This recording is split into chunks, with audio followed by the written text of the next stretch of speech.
नमस्कार. Share market Marathi या YouTube चॅनलवर आपल्या सर्वांचं हार्दिक स्वागत. आजच्या व्हिडिओमध्ये आपण शुक्रवार दिनांक 13 मार्च 2026 साठीचं इंडेक्सचं विश्लेषण करणार आहोत. मात्र या विश्लेषणाला सुरुवात करण्यापूर्वी मला तुम्हाला शेअर मार्केट मराठीच्या ॲप विषयी थोडक्यात माहिती सांगायची आहे.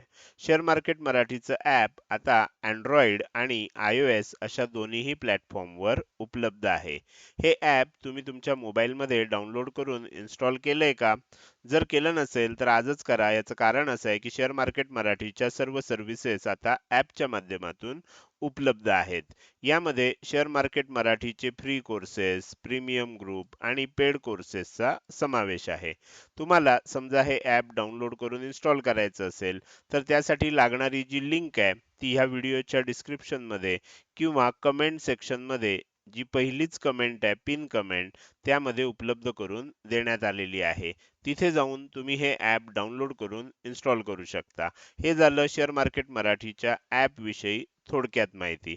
आता आपण आपल्या मूळ विषयाकडे परत येऊया आणि आज गुरुवारी इंडेक्समध्ये कशाप्रकारे मूव्हमेंट झाली आणि उद्या शुक्रवारी कशाप्रकारे होऊ शकते याचं विश्लेषण करण्यासाठी डायरेक्टली जाऊया चार्टवर. आणि इथे मी सगळ्यात पहिल्यांदा निफ्टी 50चा 15 मिनिटाच्या टाइम फ्रेम मधला चार्ट ओपन करतोय. इथे तुम्ही बघू शकता. अर्थात मला आणखीन एक गोष्ट सांगायची आहे. काल काही अपरिहार्य कारणामुळे मला व्हिडिओ करता आला नाही आणि त्यामुळे कालच्या व्हिडिओमध्ये म्हणजे कालच्या दिवसभरामध्ये मी मात्र जे आत्मा कोर्सचे सदस्य आहेत, आपले प्रीमियम ग्रुपचे सदस्य आहेत, तसंच ज्यांनी ज्यांनी चॅनल मेंबरशिप घेतलेली आहे त्यांना दिवसभर सर्व अपडेट दिलेले होते. आणि त्यामध्ये आपल्या लक्षात येईल की कालचा दिवस जो होता गुरुवारचा दिवस जो बुधवारचा दिवस जो होता हा मार्केटमध्ये खूप मोठ्या टार्गेटचा होता. आणि तुम्ही इथे बघू शकता. आपण ते विश्लेषण केलेलं नसल्यामुळे मी थोडक्यात सांगतो. सगळ्यात पहिल्यांदा 24,190 ही लेवल मागच्या बरेच दिवसांपासून मी सांगत होतो. 24,190 पूर्वी सुद्धा इथे सुद्धा असं झालं होतं की 24,190च्या खाली गेलं होतं. पण त्यानंतर मात्र काय झालं पुन्हा बाउन्स आला होता.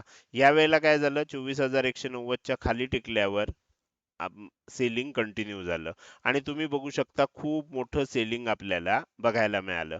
मात्र इंट्राडे साठी मी काही लेवल्स दिलेल्या होत्या ज्यामध्ये 24,140 ची असेल जी आलेली आपल्याला दिसते. त्यानंतर 24,080 ची असेल ही सुद्धा लेवल आली होती आणि सांगितलं होतं की 24,080 ची लेवल जर तुटली तर आणखीन मोठं सेलिंग होऊ शकतं. त्या पद्धतीनं आणखीन सेलिंग झालं. 24,020 च्या आसपास असणारी ही लेवल आली. त्यानंतर 23,940 च्या आसपास असणारी ही लेवल आली आणि त्याच्याही खाली किंमत गेलेली आपण बघू शकता. म्हणजे इथे लक्षात येईल तुम्हाला की 11 तारखेला आपल्याला खूप मोठी मोठी टार्गेट बघायला मिळाली. आता आज काय झालं? आज आपण इथे बघू शकता की त्यानंतर मी जे आपले सर्व सदस्य आहेत प्रीमियम ग्रुपचे असतील, आपल्या आत्मा कोर्सचे असतील आणि जे चॅनल मेंबर्स आहेत त्यांना सांगितलं होतं की ही झाली इंट्राडे साठीची टार्गेट्स. त्याचसोबत थोडीशी मीडियम टर्मची टार्गेट्स आहेत जी 1-2 दिवसामध्ये येऊ शकतात. तर त्यामध्ये आपण 23,810चं आणि हे कालच दिलेलं होतं, आज दिलेलं नव्हतं. 23,810चं, 23,700चं आणि 23,615 अशी 3 टार्गेट मी कालच दिली होती आणि सांगितलं होतं की मीडियम टर्ममध्ये ही आपल्याला काय दिसतायत शेवटची टार्गेट दिसतायत. तर त्या पद्धतीनं बघा आज काय झालं. आज डायरेक्टली गॅप डाऊन ओपन झालं म्हणजे ही 2 टार्गेटच्या खालीच ओपन झालं. तिसरं टार्गेट आलं आणि ही फायनल टार्गेट सांगितलेली होती. तुम्ही बघू शकता या तिसऱ्या टार्गेट जवळ आणि ह्या ॲस्ट्रो लेवल्स आहेत. तुम्हाला बघितल्यावर लक्षात येईल 23,615 ही काही राउंड फिगर नाही किंवा अशी काही फिगर नाही की ज्याच्यामुळे आपल्याला काही 23,700 असू शकेल. पण 23,810 असेल किंवा 23,615 असेल या काही राउंड फिगर नाही आहेत. या ॲस्ट्रो लेवल असल्यामुळे ह्या लेवलला आपल्याला मार्केटनं रिस्पेक्ट केलेलं आणि ही शेवटची लेवल होती. त्यामुळे इथे बघू शकता की आपल्याला खूप काळ आज ओपनिंग नंतर ह्या 2 लेवलमध्येच अडकून पडलेलं बघायला मिळालं. कालचा दिवस हा मोठ्या मोठ्या टार्गेटचा होता. आजचा दिवस छोट्या छोट्या टार्गेटचा होता आणि आजची छोटी छोटी टार्गेट्स मी देत होतो आणि ती सर्व टार्गेट आपल्याला आज दिवसभरामध्ये आलेली बघू शकता. म्हणजे हे जे विश्लेषण आपण करतो हे ॲस्ट्रोच्या बेसिसवर करतो आणि ॲस्ट्रोच्या बेसिसवर आपल्याला ती टार्गेट्स बघायला मिळतात. तर त्या पद्धतीनं झालेलं आहे. आता उद्या काय होऊ शकतं हे झालं. काल काय झालं, आज काय झालं आता आपल्याला उद्या काय होऊ शकतं हे बघणं महत्वाचं आहे. तर निफ्टी 50 मध्ये आपण जर बघितलं तर आपल्याला लक्षात येईल की आता खालच्या बाजूची सर्व टार्गेट आली आहेत. एक बाउन्स आलाय, बाउन्स येऊन आपल्याला वरच्या बाजूला सुद्धा टार्गेट यायला सुरुवात झाली आहे, अर्थात छोटी छोटी का असेना. आता इथे एक गोष्ट लक्षात ठेवायची की ही जी आपण बघतोय ही तेजी चालू झालेली आहे, बरोबर. छोटीशी का असेना तेजी चालू झाली आहे. याच्यामध्ये जोपर्यंत एक एम पॅटर्न बनत नाही, कदाचित काय होईल, उद्या आणखीन थोडंसं वर जाईल, परत खाली येईल, परत वर जाईल, असं करून इथे एम पॅटर्न बनेल. कुठेही बनू शकतो. हा एम पॅटर्न जोपर्यंत बनत नाही तोपर्यंत आणखीन सेलिंग आपल्याला बघायला मिळणार नाही. तर त्यामुळे आता एम पॅटर्नची वाट बघणं आपल्याला आवश्यक आहे. एम पॅटर्न कसा झाला पाहिजे, तर पहिल्यांदा एक तेजी झाली पाहिजे, त्यानंतर थोडीशी मंदी झाली पाहिजे, एक लो बनला पाहिजे, परत एक छोटी तेजी झाली पाहिजे. मात्र ही तेजी होत असताना हा हाय ब्रेक नाही झाला पाहिजे, हा हाय खाली असला पाहिजे. आणि त्यानंतर हा जो लो असेल, ह्या लोच्या खाली एक रेड कॅन्डल आपल्याला क्लोज झाली पाहिजे. नुसती असं जसं ही गेली आपल्याला, याला स्पाइक म्हणतात किंवा वीक म्हणतात. तर अशी वीक जाऊन किंवा एखादी स्पाइक जाऊन उपयोग नाही. ही जर लेवल असेल तर ह्या लेवलच्या खाली क्लोजिंग आलं पाहिजे रेड कॅन्डलचं. आणि त्याचा लो जर नेक्स्ट कॅन्डलनं मोडला, मग तो वीक न मोडला तरी चालेल, पण मोडला की त्या क्षणी आपण ओळखायचं की हा जो एम पॅटर्न आहे त्याचा लो ब्रेक झालाय, एम पॅटर्न आता ऍक्टिव्हेट झालाय. अर्थात हे एम पॅटर्न वगैरे ऍक्टिव्हेट कुठे होतात, तर त्याच्यासाठी ॲस्ट्रोच्या काही लेवल्स असतात, जे आपण पुढे जाऊन बँक निफ्टीमध्ये त्याचं चांगलं उदाहरण मी तुम्हाला दाखवणार आहे. तर इथे ह्या पद्धतीनं जेव्हा एम पॅटर्न होईल त्यानंतरच आपल्याला सेलिंग येऊ शकतं. मागच्या काही दिवसांपासून आणखीन एक मला इथे तुम्हाला सांगायचं आहे की मागच्या काही दिवसांपासून मला अनेक जण विचारतात, सर हे सेलिंग चालू झालंय, हे कधीपर्यंत चालू राहू शकतं.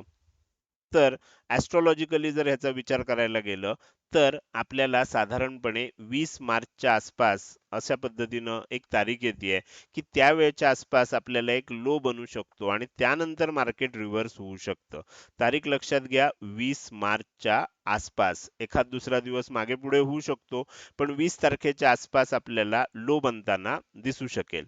आता ह्याचा अर्थ असा आहे का की 20 तारखेपर्यंत रोज सेलिंग होत राहणार? नाही. मध्ये मध्ये आपल्याला काय बघायला मिळेल, मध्ये मध्ये आपल्याला काही बाउन्स सुद्धा बघायला मिळतील, बरोबर. पण त्यानंतर लक्षात येईल की आपल्याला आणखीन सेलिंग होतंय आणि पूर्वी बनलेला लो असतो तो तोडला जातोय. तर त्यामुळे याचा अर्थ लगेचच उद्या सकाळी उठल्या उठल्या आपल्याला मंदीचा ट्रेड घ्यायचा नाहीये. आपल्याला त्याच्यासाठी थोडंसं प्रॉपर अनालिसिस करणं आवश्यक आहे. मी तुम्हाला जे सांगितलं, हे जी काही सध्या सेलिंग चालू आहे हे कधीपर्यंत थांबू शकेल, तर त्याची तारीख सांगितली साधारण 20 मार्चच्या आसपास. 20 मार्चच्या मागे पुढे एखाद दुसरा दिवस होऊ शकतो आणि त्या आसपास आपल्याला लो बनू शकतो, हे मी तुम्हाला आजच इथे सांगतोय. कारण बऱ्याच जणांचा तो प्रश्न होता की हे एवढं सेलिंग झालंय, आणखीन किती दिवस हे चालू राहणार, तेजी कधीपासून चालू होणार.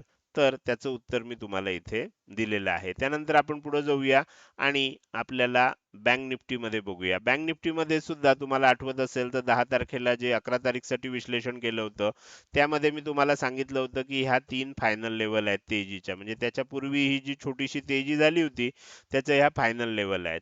आणि इथे कुठेतरी एम पॅटर्न म्हणून सेलिंग येऊ शकतं. तुम्ही चेक करा, इथे तेजी झाली, इथे मंदी आली, इथे परत तेजी झाली आणि इथे एम पॅटर्न बनला. हा एम पॅटर्न तुम्ही चेक करू शकता आणि 10 तारखेचा व्हिडिओ सुद्धा चेक करू शकता. त्याच्यामध्ये मी सगळ्या ठिकाणी एम पॅटर्न कुठे कुठे बनू शकतो ते दाखवलेलं होतं. तशा पद्धतीने एम पॅटर्न बनला आणि मग सेलिंग स्टार्ट झालं.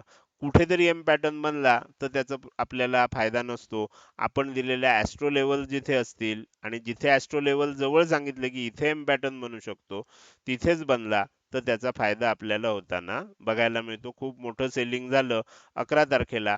त्यानंतर आज आपण इथे बघू शकतो की 12 तारखेला गॅप डाऊन ओपन झालं आणि जसं दोन्हीकडे झालं, गॅप डाऊन ओपन झालं की जनरली काय असतं, जी गॅप असते, आता साधारणपणे ही गॅप तयार झाली होती बघा, ही गॅप आपल्याला भरली गेलेली दिसते. खाली ओपन झालं, गॅप तयार झाली होती, गॅप भरली गेली आणि मग सेलिंग स्टार्ट झालं. आता इथे सुद्धा आपल्याला लक्षात ठेवलं पाहिजे की जोपर्यंत एम पॅटर्न बनणार नाही तोपर्यंत आता याच्यामध्ये सुद्धा एक मोठी मंदी आपल्याला दिसणार नाही. तर त्यामुळे काय होऊ शकतं, एक बाउन्स येऊ शकतो आणि त्यानंतर पुन्हा खाली जाऊ शकतं किंवा आधी खाली जाऊ शकतं, त्यानंतर बाउन्स येऊ शकतो आणि मग पुन्हा खाली जाऊ शकतं. असं काही होऊ शकतं. जोपर्यंत तो बनत नाही तोपर्यंत हळू का होईना तेजी आपल्याला चालूच राहणार. अशा प्रकारची आपल्याला बँक निफ्टी मधलं विश्लेषण दिसतंय. हे झालं निफ्टी आणि बँक निफ्टी मधलं विश्लेषण. आता पुढे जाऊन आपल्याला सेन्सेक्सचं विश्लेषण करायचं आहे. मात्र त्यापूर्वी मला तुम्हाला आपल्या शेअर मार्केट मराठी या यूट्यूब चॅनलच्या मेंबरशिप विषयी थोडक्यात माहिती सांगायची आहे. आपल्या यूट्यूब चॅनलच्या सबस्क्राईब बटनच्या शेजारी असणाऱ्या जॉईन बटनला क्लिक करून तुम्ही आपल्या चॅनलची मेंबरशिप घेऊ शकता. जॉईन बटनला नुसतं क्लिक केलं म्हणजे मेंबरशिप घ्यावी लागत नाही. तर जॉईन बटनला क्लिक केल्यावर मेंबरशिपमध्ये कुठले कुठले ऑप्शन आहेत ती माहिती तुमच्या पुढे येते.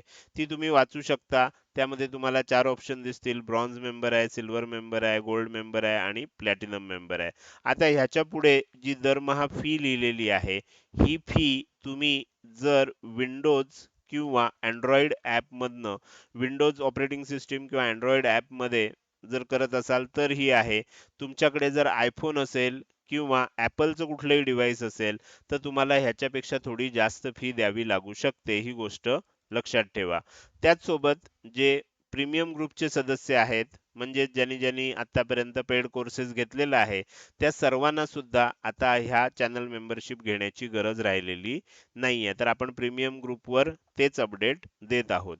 ज्यांनी कुठलाही कोर्स घेतलेला नाही, प्रीमियम आपला जो ग्रुप आहे त्याचे सदस्य नाहीत, ते हे चॅनल मेंबरशिप घेऊ शकतात. तुम्हाला अधिक माहिती पाहिजे असेल तर तुम्ही काय करू शकता, आपल्या WhatsApp जो नंबर दिलेला आहे, ह्या नंबरवर WhatsApp मेसेजद्वारे संपर्क साधा आणि आपल्या YouTube चॅनल मेंबरशिप विषयी अधिक माहिती विचारा. तिथे तुम्हाला अधिक माहिती सांगितली जाईल. आता एक गोष्ट लक्षात ठेवा, की ह्या नंबरवर कॉल करू नका. कॉल स्वीकारला जात नाही. फक्त मेसेज करा आणि माहिती विचारू शकता. हे झालं आपल्या YouTube चॅनल मेंबरशिप विषयी. आता आपण पुढे जाऊया आणि सेन्सेक्सचं विश्लेषण करायला सुरुवात करूया. सेम आहे सेन्सेक्समध्ये सुद्धा तुम्ही बघू शकता. अगदी व्यवस्थित बघितलं तर तुमच्या लक्षात येईल, की सेन्सेक्समध्ये आपल्याला इथपर्यंत एक हाय बनला, खाली आलं, परत वर गेलं आणि परत एम पॅटर्न बनला आणि जेव्हा एम पॅटर्न बनला त्यानंतर आपल्याला खूप मोठं सेलिंग बघायला मिळालं. आता हे सेलिंग झाल्यानंतर तुम्ही इथे बघू शकता, की आज काय झालं? आज आपल्याला ओपन नंतर खाली आलं. ओपनिंग नंतर खाली आली किंमत आणि तुम्ही जर रोजच्या ॲस्ट्रो टाईम बघितलेत, तर आज 9:30 चीच वेळ होती. 9:30च्याच वेळेला आपल्याला रिव्हर्सल होतं. 9:30 पर्यंत काय झालं बघा, किंमत खाली येत राहिली. जसं 9:30 वाजले, किंमत रिव्हर्स व्हायला सुरुवात झाली. जसं 1:30 वाजला, किंमत खाली यायला सुरुवात झाली. आणखीन पण बऱ्याच टायमिंग आहेत, ज्या टायमिंगला आपल्याला मार्केटमध्ये रिव्हर्सल व्हायला सुरुवात झाली होती. तर ह्या टायमिंगला सुद्धा महत्त्व असतं. आपल्या YouTube चॅनल मेंबरशिप घेणाऱ्या सदस्यांना किंवा प्रीमियम ग्रुपवरच्या सदस्यांना, आत्मा कोर्सच्या सदस्यांना या सर्व गोष्टी दररोजच्या दररोज सकाळीच रिव्हर्सलची टायमिंग आणि लेव्हल्स दिल्या जातात. तर त्या पद्धतीनं तुम्ही त्याचं ते होतंय की नाही हे सुद्धा चेक करू शकता. सेम झालंय सगळं. मी तुम्हाला आठवत असेल तर सेन्सेक्समध्ये खाली आणखीनही काही लेव्हल दिल्या होत्या. 75,555 ची एक लेव्हल दिलेली होती, जी अजून आलेली नाहीये. येणाऱ्या काळात कदाचित या लेव्हलला टच होऊ शकतं, असं आपल्याला इथे दिसतंय. त्याच्या खालची सुद्धा एक आणखीन मोठी लेव्हल दिली होती 74,260 ची. अर्थात या मोठ्या-मोठ्या लेव्हल्स आहेत कारण मोठ्या टाईम फ्रेमवरच्या आहेत. येणाऱ्या काळात कदाचित ह्या लेव्हल सुद्धा येऊ शकतात. अर्थात या डायरेक्ट येतील असं नाही. त्याच्या आधी काही बाउन्स होऊ शकतो. त्याच्या आधी थोडंसं तेजीची प्राइस ॲक्शन सुद्धा बघायला मिळू शकते. पण आता हळू आपल्याला ह्या सर्व लेव्हल्स एक्सपोज होताना आणि टच होताना बघायला मिळू शकतात. हे झालं तिन्ही इंडेक्समध्ये उद्यासाठीचं विश्लेषण. या विश्लेषणाचा आता ह्या व्हिडिओमध्ये आपण अगदी शेवटी आलोय. जाता जाता मला तुम्हाला विचारायचं आहे, की आजचं हे विश्लेषण तुम्हाला कसं वाटलं? जर आवडलं असेल तर नक्कीच तुम्ही या व्हिडिओला एक लाईक करू शकता. कसं वाटलं हे कमेंट सेक्शनमध्ये टाईप करून सांगायला अजिबात विसरू नका. लक्षात ठेवा तुमची एक लाईक आणि एक चांगली कमेंट हीच माझ्यासाठी प्रेरणा असते, ज्याच्या सहाय्यानं रोजच्या रोज हे विश्लेषणाचे व्हिडिओ मी बनवत असतो. त्यामुळे व्हिडिओ बघायला सुरुवात केल्या केल्या व्हिडिओला लगेच लाईक करा. व्हिडिओ बघून झाल्यानंतर तो कसा वाटला, काही प्रश्न असतील, शंका असतील असेल किंवा तुम्हाला मला काही सांगायचं असेल, तर ते कमेंट सेक्शनमध्ये टाइप करून सांगू शकता.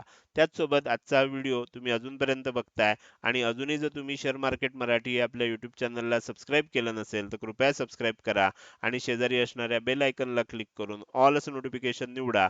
म्हणजे इथून पुढे रोजच्या रोज येणारे हे विश्लेषणाचे व्हिडिओ मी अपलोड केल्या तुम्हाला विनाविलंब बघता येतील. आजच्या व्हिडिओमध्ये मी इथेच आपली रजा घेतोय. धन्यवाद.